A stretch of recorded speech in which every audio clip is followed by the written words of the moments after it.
Welcome to Saturday Night Scares, scary stories for adults and brave teens.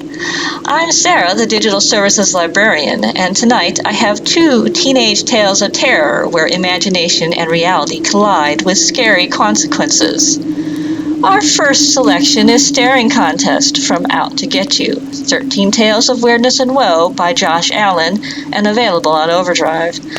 This tale is about looking at ordinary things in a house and seeing shapes within them. Livy couldn't sleep again. Even though she and her dad had lived in the creaky old house for nearly a month, everything about it, from the ugly windows that let in the nighttime sounds to the wood floors that squeaked even when no one was stepping on them, felt wrong. This house is 112 years old, her dad had told her when they'd started hauling in their boxes. That makes it the oldest member of our family. Well, if this house is a family, she thought, catching the old house scent for the first time, dusty and a bit damp, like a barn, then it's a creepy, weird uncle. And creepy was right. Livy smoothed her covers. That first day when she'd set foot inside the house, carrying a box of art supplies, a cold shiver ran down Livy's back, like someone had just traced a fingernail along her spine. And it wasn't only the old smell or the way the house looked that gave Livy the shivers, though the faded yellow wallpaper hanging in peeled strips and the cracks that spiderwebbed across the front window certainly didn't help. It was a feeling like the one she got whenever she had to walk through a metal detector at an airport, like something was examining her to her core. It gave her goosebumps, and those goosebumps rose on her arms every single time she walked into the house. Every single time. It was like knowing someone was filming her, but not knowing where the camera was. Lately, she'd even started imagining eyes all over the house, as if the walls themselves were watching her. The first eye she'd seen had been in a crack in a low corner of her bathroom mirror. That crack had a round divot at its center, like the mirror had been struck by something, and the breaks that circled the divot gave the crack a disturbing, wide-eyed shape.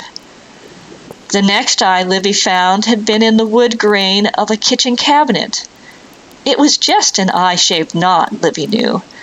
But as she ate her cereal, Livy could feel it peering at her, constant and unblinking. Over the next few weeks, she'd even seen eye shapes in cobwebs. New webs seemed to show up all the time. The house had a real spider problem. And whenever Livy found a new web, it always had an eye-shaped tangle of strings at its center.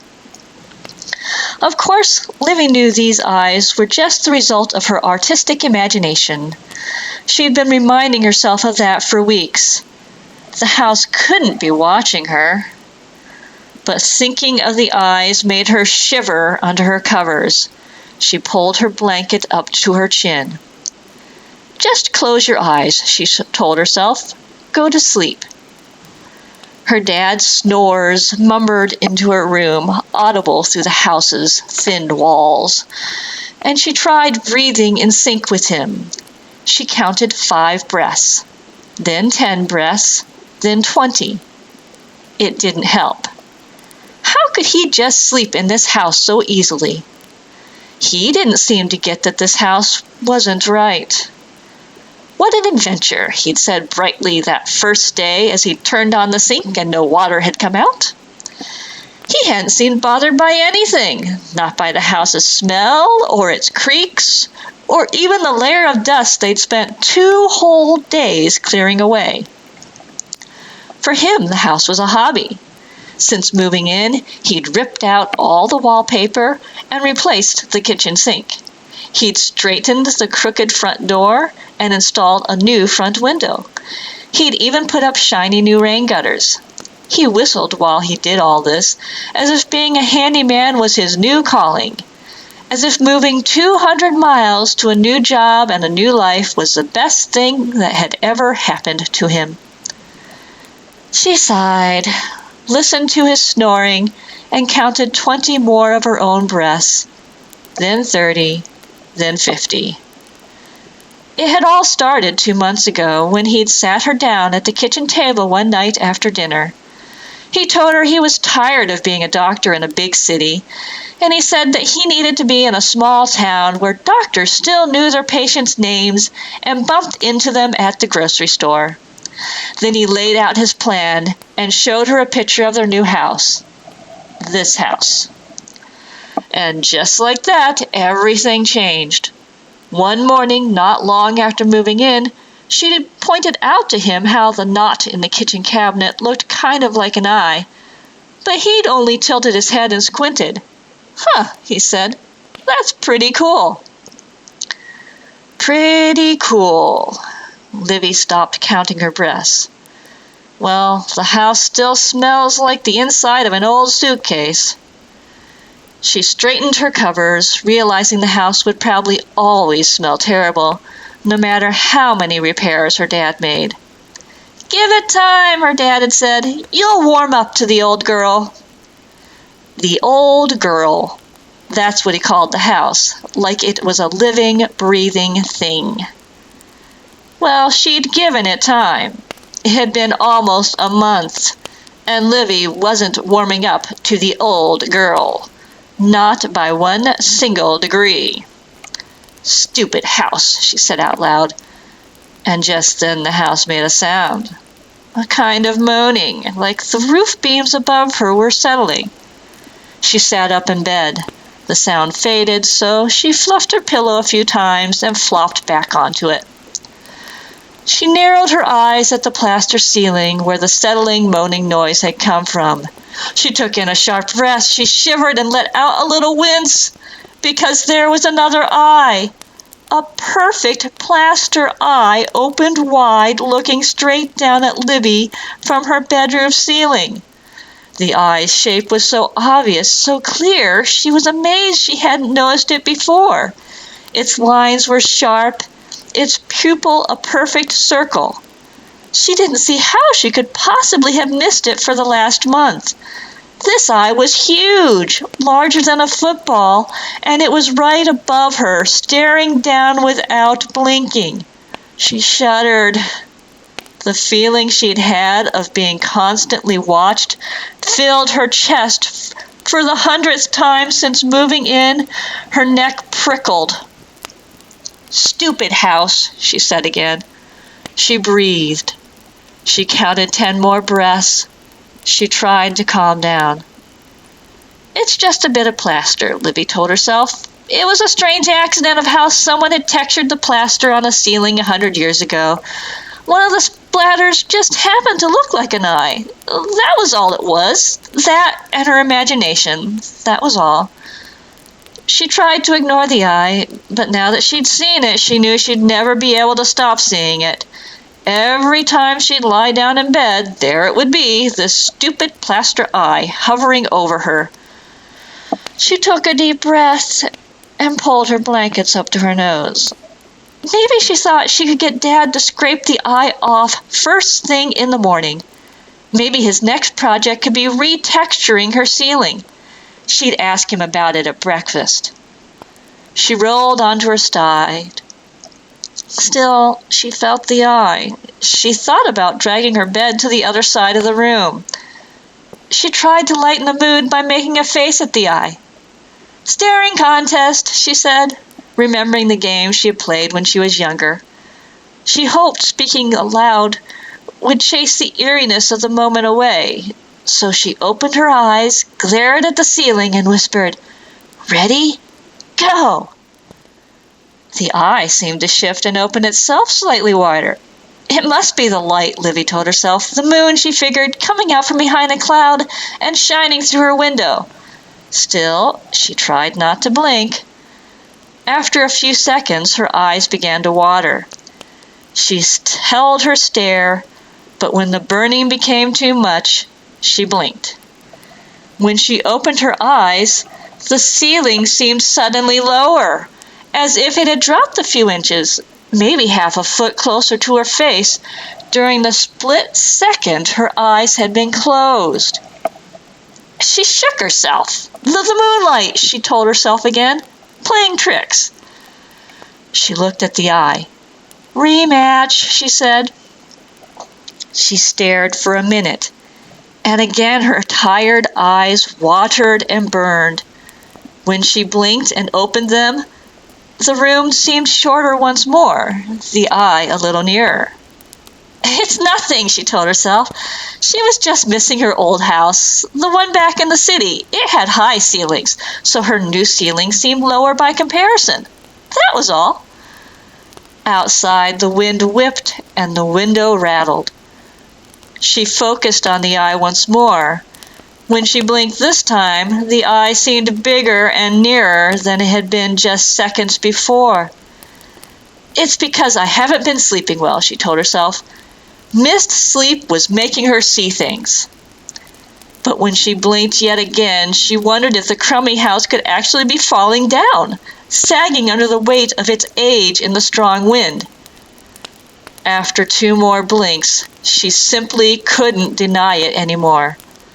The ceiling was dropping, bit by bit, every time she blinked. She started to feel smothered under her covers. Stay up there, she whispered, speaking to the plaster eye. Please? She kept her eyes open for as long as she could, but they started to water and burn. She held them open, looking deep into the ceiling for longer than she thought possible. But when the burning became too much, she blinked. Now the eye was so close that she could have stretched up a hand and touched it. And she knew the truth. The house was out to get her. Maybe it had been from the very first day. Her neck and shoulders shivered. When she blinked again, the ceiling was just a foot above her face, hovering like a wrecking ball. She tried to move, to slink out of bed and run for her father, but the eye seemed to have her frozen, plastered against her mattress. Dad, she called out, but his snoring didn't change. She fought to keep her eyes open. Dad, she called again, louder. She waited. Her vision blurred, and though she tried, the burning in her eyes became too much, and she blinked, and the eye was so close now, just inches above the tip of her nose, just there. If she blinked once more, what would happen? Would the ceiling smother her, crush her, or would the eye swallow her up? Would she get sucked into it and become a part of the sagging house? Dad, she tried to call, but she couldn't even speak anymore. She was quaking, shivering, and the eye seemed to be boring into her. Would she end up just a shape, another eye somewhere on a baseboard or window or wall? What if all the eyes she had seen had belonged to people once, actual people this house had devoured? The thought made her breathe short, panting breaths. She strained her eyes, opening them as wide as she could. They burned. The plaster eye, larger than her head, hung just over her. It peered into her. Her eyes bulged and ached. She fought through the pain that welled up, and tears spilled onto her cheeks, but she was going to blink. She could feel it. No, she thought. Please, no. She put all her energy into keeping her eyes open.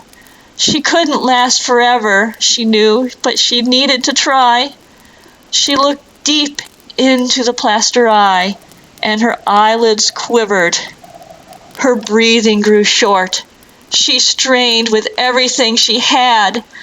She tried counting her breaths, 10 breaths, 15, 20, but in the end it was no use. She blinked. The end. So, have you ever spent time looking for shapes in clouds or just noticing the odd coincidence of the way grains in wood or maybe even the paint lines on walls form shapes? Maybe you too can use your imagination to create your own scary tale.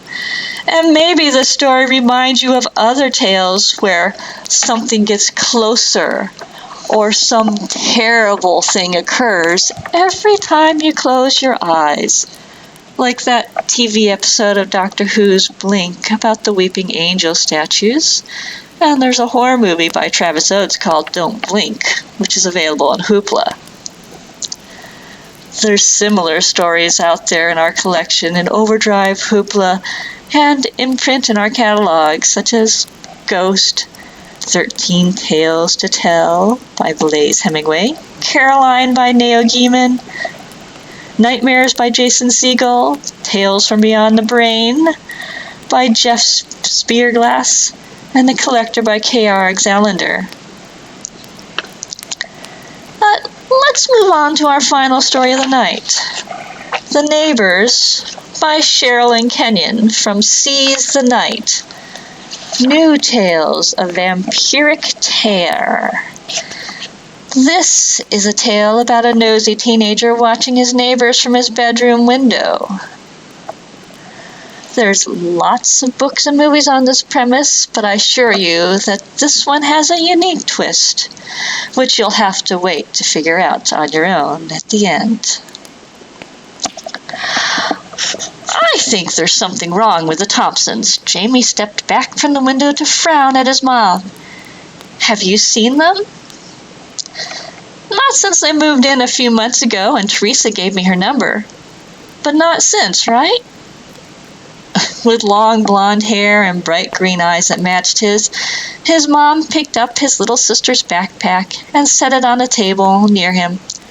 Teresa said that her husband's an international antiques dealer. He travels a lot and keeps weird hours whenever he works from home. Jamie moved to sit down at the table to do his homework. I'm telling you, Ma, there's something really, really off about them. Stop reading all those horror novels and watching those creepy movies and TV shows.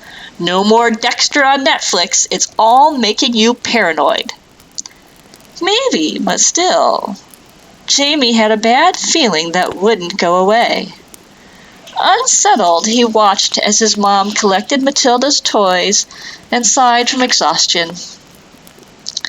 It had been hard for all of them over the last few months since his dad had been killed while off on a business trip. As Jamie opened his chemistry book, a motion outside caught his attention. Frowning, he slid out of his chair to get a closer look. He gaped at the sight of his neighbor carrying a strange-shaped baggie out of his detached garage and tossing it into the trunk of his car, which, now that he thought about it, was never parked in the garage. Neither was Teresa's. His neighbor struggled with the weight and odd shape of whatever was in the bag. Was that a body?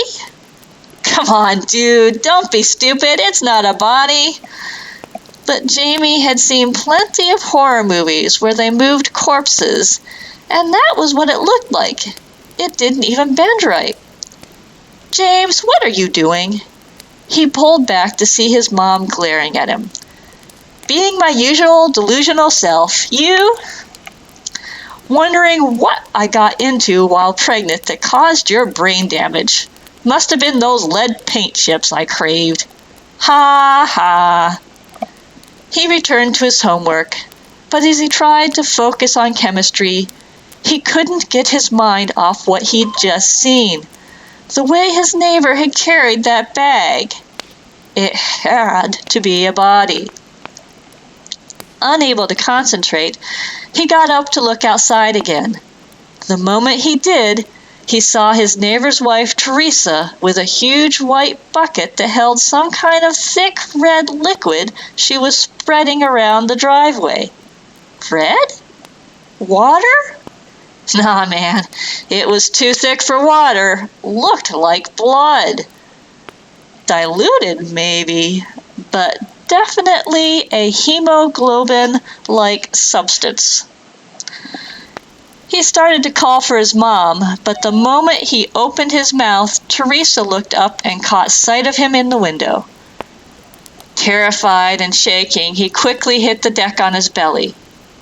Oh no, she saw me. What was he going to do? I know what blood looks like, even diluted, and that was blood she'd been dumping. Maybe she's a taxidermist. Yeah, right. Jamie? He flinched at his sister's call. Crawling across the floor, he didn't get up until he was in the hallway. What you need, Maddie? With honey blonde curls and bright blue eyes, his little sister stared up at him from the couch. Can you come help me? I can't get the TV on the right channel. Sure, she moved from his toward her to check it out. The battery on the remote was low. After changing it for her, he returned to the living room to put it on the kids' channel she preferred, then froze as he heard the news. Another body was found near Miller's Pond, mutilated. The headless remains were burned beyond recognition. At this time, the authorities are investigating every lead. So far, they're at a loss over this horrific crime that appears to be related to a set of 6 murders over the last 4 months. Jamie was frozen to the spot as he heard those words. Give me that! Matilda jerked the remote from his hand and changed channels. Sick to his stomach, Jamie bit his lip. Now that he thought about it, those murders had started only after the Thompsons had moved in. 6 months ago. Just a few weeks after his father had been killed outside of Memphis. Weird. It's nothing, dummy. Get back to your chemistry. Yeah, but what if? Jamie! He turned at his mother's irate tone, which usually denoted one particular bad habit he had. I put the seat down. She growled at him. It's not the toilet seat. I just got a call from Teresa. Are you spying on her? Well, yeah, but he wasn't dumb enough to give her the truth with that tone of voice. No. Hands on hips, she glared at him. You'd better not be. She said she's going to call the cops and report you for stalking her if you do it again. 'Cause I was looking out the window of my house? Really? When did that become a crime?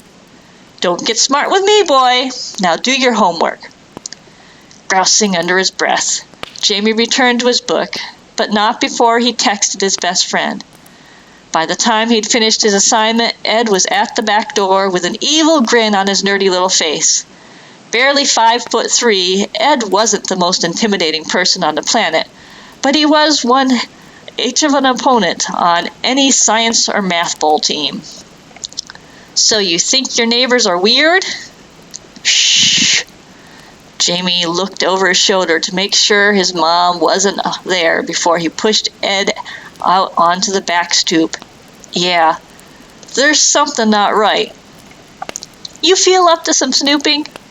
Always. It's what I do best. Only time my compact body mass comes in handy. Ignoring his mini tirade, Jamie turned the back light off and crouched low as he made his way from the porch to the grass. Like a military assault squad, they headed across the backyard toward the Thompsons. Halfway to the Thompsons' garage, Ed pulled back with a frown. What? Jamie whispered. Blanching, Ed held his hand up for him to see. It's blood. He looked around. The ground's saturated with it. Sick to his stomach, Jamie lifted his hands to see them stained red just like Ed's. Is it human? How would I know? Blood's blood, and this is definitely blood. Ed's eyes widened. You think they're the serial killers the cops are looking for? I don't know. Biting his lip, Jamie moved toward the detached 2-car garage to look for clues. It took several minutes to jimmy the lock. As silent as a grave, he and Ed moved into the small building, which was covered in plastic, like one of Dexter's kill zones. Ed stepped closer to him. "We need to get out of here and call the cops." "Not without some evidence." "Yeah, no, I've seen this movie. Nerdy white boy dies first. I'm out of here." He grabbed Ed's arm as his eyes adjusted to the darkness. "Hold on a minute." Jamie went to the workbench where someone had left a map of their small Mississippi town and a card case. A card case that held driver's licenses. What the? Opening it, Jamie saw men and women from all over the country. What kind of? His thoughts scattered as he saw his dad's license there. Why would they have his dad's license? Confused and terrified, Jamie looked back at the map, which had his house and those of every family in town marked with a red highlighter.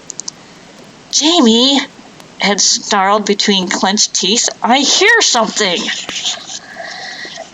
As they started back for the window, Jamie froze at the sight of a mirrored wall. Footsteps moved closer. Ed ran for the window with Jamie one step behind him. They were both sweating and shaking by the time they were outside the garage. But as soon as their feet were on the ground, headlights lit up the entire yard. They were trapped. If they tried to get back to Jamie's house, they'd be seen for sure. With no other course of action, Jamie crouched under the open window and listened as the driver turned the car off and got out. Footsteps echoed as the driver walked into the garage. "Hey, hon," Mr. Thompson called out. "Have you been messing in the garage again?" Lights came on in the house an instant before Teresa walked the short distance to the garage. "What?" Ed ran for Jamie's house while Jamie stayed behind. Rising slowly, he peeked in through the mirror to see the Jane Thompsons standing in the center of their obvious kill zone. "Someone's been flipping through my journal. Was that you?" "No, I haven't been in here." She walked over to the mirror. Jamie gasped at what he saw there. "Oh no, I knew it!" He lifted his phone and quickly snapped a photo of her. Then he did what Ed had done. He scampered across the lawn as fast as he could. Running into his house, he slammed the door and closed all the blinds. "Mom!" Ed met him in the living room where he was holding on to Matilda for everything he was worth. "I thought those things were myths made up by teachers and parents to scare us." "What?" his mom asked. Jamie swallowed as his mother stared at him, as if they were crazy. His breathing ragged, he held his phone out to his mom. "We've got to call the cops." "For what?" "Our neighbors, Ma." He showed her the picture. "They're humans! Slayers! And they're here to destroy our colony!" The end. So, you'll have to figure out what this twist is. Have you ever looked out your window and thought you saw your neighbor doing something? Maybe let your mind run wild and come up with its own tale of terror? Did the stories of Rear Window and Fright Night come to mind as I read this? For some similar stories that you might enjoy, you may want to try Full Throttle by Joe Hill, or Complete Tales and Poems of Edgar Allan Poe, The Good Story of the Thing on the Doorstep by H.P. Lovecraft, The Last Werewolf by Glenn Duncan, or We Are Where the Nightmares Go by C. Robert Cargill.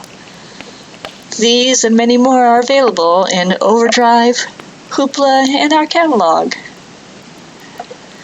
That's all the time we have for tonight. We hope that you have enjoyed Saturday Night Scares. We will be back next week at 8:30 for another horror story. Join us again, if you dare.